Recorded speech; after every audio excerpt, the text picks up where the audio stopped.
نحمده ونصلي على رسوله الكريم أما بعد قال النبي صلى الله عليه وسلم السلام معراج المؤمنين وكما قال النبي صلى الله عليه وسلم درود شریف بلند آواز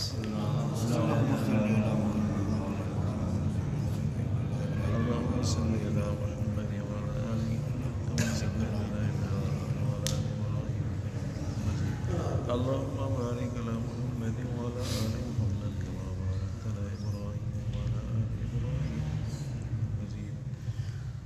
ہر نبی کو معراج زمین پہ، آپ صلی اللہ علیہ وسلم کو معراج آسمانوں کی۔ مومنوں کا معراج نماز ہے، جو مومنوں کی معراج نماز ہے۔ آپ صلی اللہ علیہ وسلم جب معراج سے واپس آئے تو بہت سے ایسے احباب بھی تھے مکہ مکرمہ میں جو بیت المقدس کو دیکھ کر آئے تھے، سوالات کرنے لگے۔ یاد ہے آپ کو واقعہ؟ بتائیں تو صحیح، فلاں جگہ فلاں چیز۔ آپ صلی اللہ علیہ وسلم تھوڑی دیر کے لیے خاموش ہو گئے۔ اللہ تبارک و تعالی نے فرمایا، اے محبوب گھبراؤ نہیں، مسجد اقصیٰ کو سامنے کر دیتا ہوں۔ اللہ تعالیٰ نے مسجد اقصیٰ کو سامنے کر دیا۔ وہ سوالات کر رہے تھے، آپ سب جوابات دے رہے تھے۔ آپ نے فرمایا قافلہ تمہارا آ رہا ہے۔ راستے میں قافلہ ملا جو شام کی طرف گیا تھا۔ راستے میں ان کا ایک اونٹ گم ہو گیا تھا، بعد میں ان کو اونٹ مل گیا۔ فلاں دن قافلہ پہنچے گا، بدھ کی شام کو پہنچے گا۔ آگے جو اونٹ ہوگا وہ خاکستر کلر کا اونٹ ہوگا، اس کے اوپر کالا ٹاٹ کا کپڑا پہن رکھا ہوگا۔ کالا ٹاٹ کا کپڑا اس کے اونٹ کے اوپر رکھا ہوگا، اور اس کے اونٹ کے اوپر 2 بورے ہوں گے۔ سمجھا نہیں؟ یہ آپ صلی اللہ علیہ وسلم راستے کا واقعہ بتائیں۔ پوچھا کہ راستے کا واقعہ بتاؤ، آپ نے فرمایا یہ واقعہ، اونٹ گم ہو گیا تھا، آگے ایک اونٹ ہے۔ اب وہ دن آ گیا، ابھی تک قافلہ پہنچا نہیں، سورج غروب ہونے کے قریب ہے، ابھی تک قافلہ پہنچا نہیں۔ اللہ تعالیٰ نے سورج کو روک دیا۔ سارے کہہ دو سبحان اللہ۔ سورج کو روک دیا، میرے محبوب مصطفیٰ صلی اللہ علیہ وسلم کی بات تو سچی ہو جائے۔ قافلہ آیا، سورج ڈوب، وہی آپ صلی اللہ علیہ وسلم جب فرشتے گزر رہے تھے، آسمانوں سے گزر رہے تھے، تو فرشتوں نے عرض کیا کہ یا رسول اللہ صلی اللہ علیہ وسلم، آپ اپنی امت کو حکم کریں کہ حجامہ کرائیں۔ کہ دونوں سبحان اللہ، کیا کرائیں؟ حجامہ۔ یہ جو فاسد خون نکالتے ہیں، سمجھا نہیں؟ آج بلڈ پریشر کا دور ہے، تو یہ آدمی سمجھا، یہ سنت پر کو زندہ کرے آدمی، فاسد جو خون ہے وہ آدمی نکالے۔ آپ صلی اللہ علیہ وسلم نے بھی حجامہ کرایا ہے، سمجھا نہیں؟ ہمارے جمیل بھائی نے بھی حجامہ کرایا ہے۔ یہ خون جو فاسد خون ہوتا ہے وہ نکالتا ہے۔ آپ اپنی امت کو حکم کریں کہ فاسد خون نکالیں۔ آپ صلی اللہ علیہ وسلم جب پہنچے سدرۃ المنتہا، انتہا جنت الماوا، یہاں ہی جنت الماوا ہے۔ چلو سبحان اللہ، یہاں ہی جنت الماوا ہے۔ جنت الماوا، ماوا منا ٹھکانہ، ماوا منا ٹھکانہ، مومنوں کا ٹھکانہ جنت الماوا۔ جو مومنوں کا ٹھکانہ جنت الماوا۔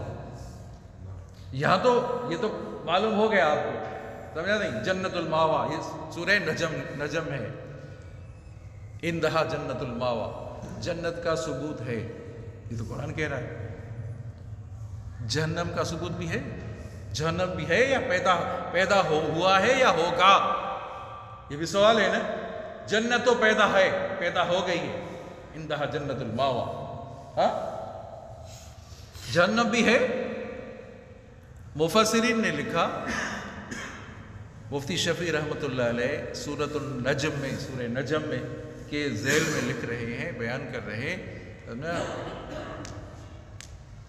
سائنس نے، یورپ والوں نے کوشش کی 6 میل تک اندر، زمین کے اندر 6 میل تک اندر گئے، کوئی چیز نہیں۔ 6 میل کے آگے لاجواب ہو گئے، کوئی پتھر ہے، کوئی چیز نہیں جا رہی۔ بھائی اس زمین کو چھوڑتے ہیں، 6 میل اندر چلی گئی، سمجھا؟ جیسے ہماری بورنگ والے بورنگ کرتے ہیں، بھائی 300 میل تک گئے، آگے بوگی نہیں جا رہی، بھائی پتھر ہے، رکا ہوا ہے، رکاوٹ ہے، کہتے کرتے نہیں کرتے، سمجھا؟ اس طرح 6 میل تک اندر چلے گئے کسی طریقے سے، 6 میل کے بعد لاجواب ہو گئے، اندر پتھر ہے، بھائی اس زمین کو چھوڑتے ہیں، دوسری زمین کسی دوسری جگہ، وہاں 6 میل تک اندر چلے گئے، 6 میل کے آگے لاجواب ہو گئے، 6 میل کے آگے لاجواب ہو گئے۔ بڑی تحقیق کی ہے، کہا ہے کہ جہنم کا موجود ہے، جو جہنم موجود ہے سمندر کے تہ میں، سمندر کے تہ میں ہے، اس کے جہنم کے اوپر ایک بڑا پتھر رکھا ہوا ہے، جو جہنم کے اوپر، جہنم کے دھانے پر، جہنم کے منہ پر ایک بڑا پتھر ہے، جو روئے زمین سے بڑا پتھر کو رکھا ہوا ہے۔ میں نہیں کہہ رہا، مفتی شفیع رحمۃ اللہ علیہ نے سورۃ النجم میں یہ ذیل میں لکھا ہے۔ یورپ والوں نے 6 میل تک کوشش کی اندر، 6 میل کے بعد لاجواب ہو گئے، ایک بڑا پتھر ہے، تو معلوم ہوا جنت بھی ہے، جہنم بھی، جو جنت بھی ہے، جہنم بھی ہے۔ آئی بات سمجھ میں؟ اللہ اکبر۔ آپ صلی اللہ علیہ وسلم کو جو معراج ہوئی، سدرۃ المنتہا، تمام فرشتے وہاں جمع ہو گئے، اللہ تبارک و تعالیٰ کے آگے گزارش کی کہ ہم محبوب مصطفیٰ صلی اللہ علیہ وسلم کی زیارت کریں، ہمیں اجازت دیں کہ محبوب مصطفیٰ کی زیارت کریں۔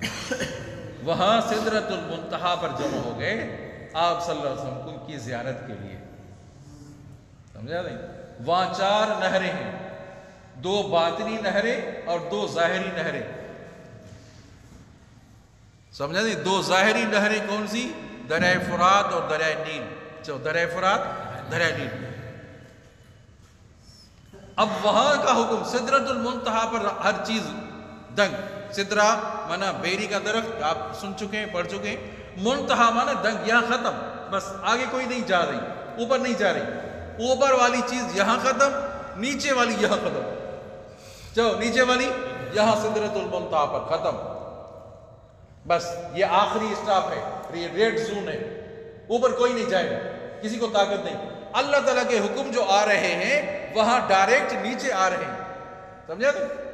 اب یہاں سے کوئی ڈائریکٹ اوپر نہیں جا سکتا، اوپر اگر کوئی گیا تو بشر گیا، چلو سبحان اللہ، اوپر اگر گیا ہے تو بشر اوپر گیا۔ جو نوری فرشتوں کا سردار بھی سدرۃ المنتہا پہ رک گیا، جو نوری فرشتوں کا سردار بھی رک گیا، سدرۃ المنتہا پر رک گیا۔ اگر یکسر موئے برتر پرم، فروغ تجلا بسوزت پرم۔ آگے چلو، آگے اگر میں چلا، کیا کہا؟ اگر آگے چلا تو اللہ تعالیٰ کی نورانی تجلی کی وجہ سے میرے پر جل جائیں گے۔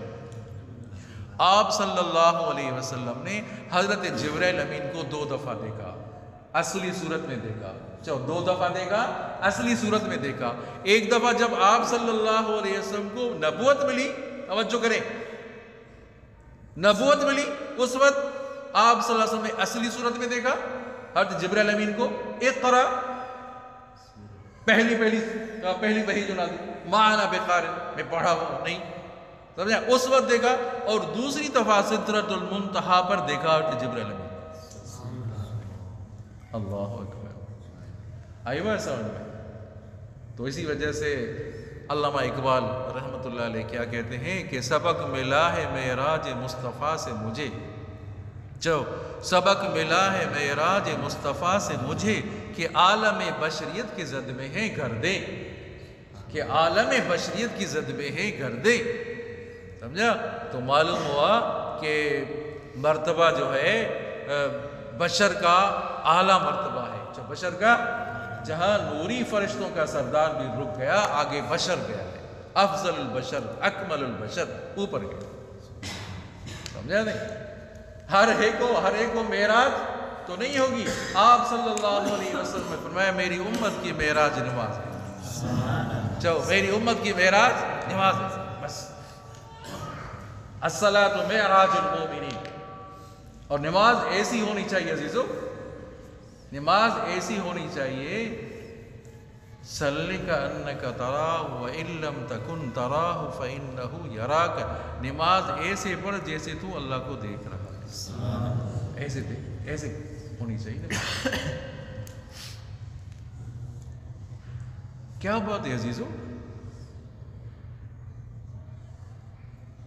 موبائلیں چل رہی ہے، پتہ بھی ہے بھائی موبائل ہر ایک بات گھنٹی بج رہی ہے.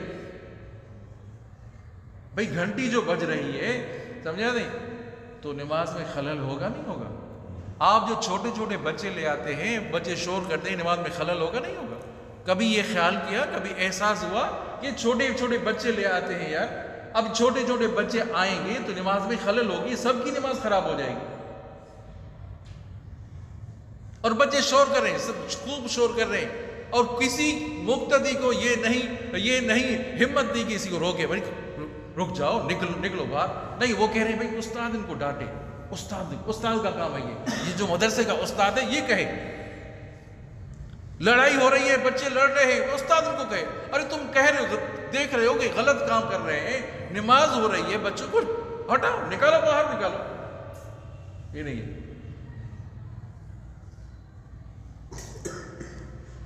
نماز زمین پر بھی مل سکتی تھی نا، توجہ ہے نہیں، زمین پر بھی مل سکتی تھی، تو چونکہ نماز اتنی اعلیٰ چیز ہے، اعلیٰ چیز ہے اور اعلیٰ مقام سے ملی ہے، جو اعلیٰ چیز اور اعلیٰ مقام سے ملی تو اہتمام کرنا چاہیے نہیں چاہیے. اور ہم غفلت کی نیند سو رہے، بس پرواہ نہیں. یا ایھا الذین آمنوا قوا انفسکم واہلیکم نارا. اے ایمان والو، اپنے آپ کو بچاؤ، اپنے اہل عیال کو بچاؤ. فقط میرے اوپر ذمہ داری نہیں ہے کہ میں نماز تو پڑھ رہا ہوں، میں تو پہلی سب میں آ رہا ہوں، بڑا خوش ہے، بڑے خوش ہے، نماز پہلی سب نماز پڑھ رہے ہیں، سب سے پہلے آ رہا ہوں، سب سے پہلے آ رہا ہوں، سب سے آخر میں نکل رہا ہوں، تلاوت کر رہا ہوں، بھائی درس تدریس سن رہا ہوں، بڑے خوش ہیں. عزیزو، یہ خوشی جو ہے نا، ادھوری خوشی ہے. خوشی تب ہونی چاہیے جب گھر والے بھی نماز پڑھیں. چلو گھر والوں کو بھی آپ کہیں نماز کے لیے اٹھو، نماز کے لیے اٹھو، نماز کے لیے کہیں تو صحیح. بھائی کبھی نہ کبھی تو پڑھیں گے. آپ کہیں بھائی تبلیغ والے تبلیغ جو کرتے ہیں کبھی نہ کبھی تو مسجد میں آئیں گے. یہ نہیں کہ بھائی کوئی نہیں آ رہا تو ہم کیوں کہیں. بھائی اگر کوئی نہیں آ رہا تو بار بار ان کو کہتے ہیں بھائی آؤ نماز کے لیے، آؤ سہ روزے کے لیے. بڑی کوشش کرتے ہیں کہ آؤ. اگر کوئی نہیں جو آ رہا، دعوت قبول جو نہیں کر رہا، پھر دعوت کو چھوڑ دیں. دعوت کو چھوڑنا ہے نہیں چھوڑنا. نماز کی اہمیت ہے عزیزو. صلی کأنک تراہ وإن لم تکن تراہ فإنہ یراک. نماز ایسے پڑھ جیسے تو اللہ کو دیکھ رہا ہے. اگر یہ نہیں ہے، تمہاری نماز اس مقام کی نہیں ہے، تو یہ تو سمجھو کہ جس کے آگے کھڑا ہوں وہ تو مجھے دیکھ رہا ہے. نماز میں ہے، پھر مسجد میں ہے، گپ شپ لگی ہوئی ہے، پرواہ نہیں ہے. پرواہ ہے، استاد ہو غیر استاد ہو. میں خود کو بھی کہہ رہا ہوں، گم شم ہے، یاری دوستی میں گپ شپ میں لگے ہوئے. آزان ہو گئی تو تڑپ ہونی چاہیے یار. مسجد میں جاؤں اور صلاۃ حاجت پڑھوں، نفل پڑھوں، سمجھا نہیں، کوئی ذکر اذکار کروں.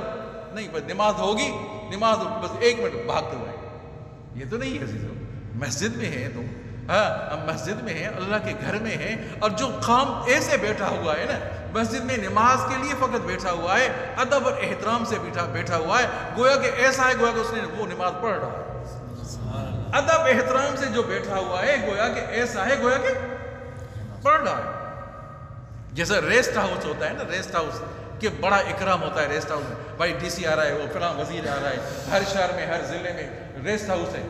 اسی طرح یہ ریسٹ ہاؤس ہے عزیزو. جس طرح وہ خالی نہیں جاتے، ریسٹ ہاؤس میں اکرام ہوتا ہے. ان کے شہر والے بڑی عزت احترام کرتے ہیں. یہ ریسٹ ہاؤس ہے عزیزو. اللہ تعالیٰ خالی نہیں دو لوٹاتے. چلو اللہ تعالیٰ خالی لوٹائیں گے نہیں لوٹائیں گے. تڑپ تو ہونی چاہیے بندے میں, تڑپ تو ہونی چاہیے. تو تڑپ ہونی چاہیے نہیں چاہیے؟ ہاں اللہ سے مانگنا چاہیے نا. ہاں خوب مانگنا چاہیے. جو نہیں مانگتا اللہ تعالیٰ ناراض ہوتے ہیں. جو اللہ سے نہیں مانگتا اللہ تعالیٰ ناراض ہوتے ہیں. بندہ تو اتنا لاپرواہ ہو گیا, مجھ سے مانگتا نہیں.